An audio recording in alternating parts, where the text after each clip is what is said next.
জীবনে কিছু কিছু সময় আসবে যেখানে তুমি বুঝতে পারবে যে তোমার বিরুদ্ধে ষড়যন্ত্র করা হচ্ছে, তোমার বিরুদ্ধে অনেক কিছু করা হচ্ছে, তুমি জীবনের টার্গেট হয়ে গেছো মানুষের চোখে। আম, তোমার কাছে কি বলবো, তোমার কাছে বাইরে বেরোনোটাও একটা আতঙ্ক হয়ে দাঁড়িয়েছে। সেই জায়গায় দাঁড়িয়েও তোমাকে হাসতে হবে, সেগুলোকে অ্যাভয়েড করতে হবে। কিছু জঘন্য মানুষ থাকবে যারা তোমাকে মিথ্যা করে চরিত্রহীন বানাবে, মিথ্যা করে তোমাকে চোর বানাবে, মিথ্যা করে তোমাকে রেপিস্ট বানাবে।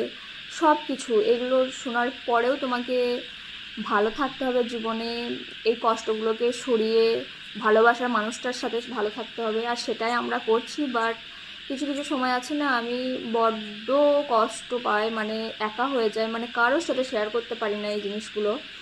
মনে হয় যে জীবনে একটা এত বড় স্যাক্রিফাইস করেছি, নিজের ছেলেকে ত্যাগ করেছি। বলতে গেলে কি, যে ছেলেকে ছেড়েছি, ছেড়েছি বলতে আমার কাছ থেকে দূরে আছে, ছেড়ে দিইনি, সে আমার ছেলে ছেলেই থাকবে। তারপরেও আমার ঈশ্বর কি আমার দিকে একবারও তাকায় না যে এগুলো এত কিছু হয়ে যাওয়ার পরেও এরকমভাবে মিথ্যার পর মিথ্যা একটা মানুষ আমাদের উপর করে যাচ্ছে, আর সেগুলোকে ঈশ্বর কীভাবে সহ্য করছে। যাই হোক, আমি তো আর পারছি না, মাঝে মাঝে খুব ভেঙে পড়ি। কিন্তু আমার বর আমাকে শিখিয়েছে যখনই কেউ এরকম করবে মেডিটেশন করতে লাগবে। আমি এই মুহূর্তে মেডিটেশন করে উঠলাম, সত্যি বলছি।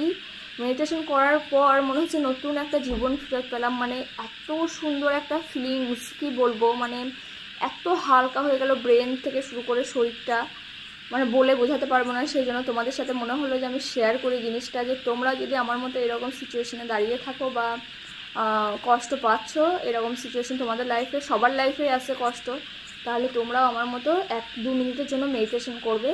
দেখবে সত্যিই বলছি প্রচণ্ড হেল্পফুল।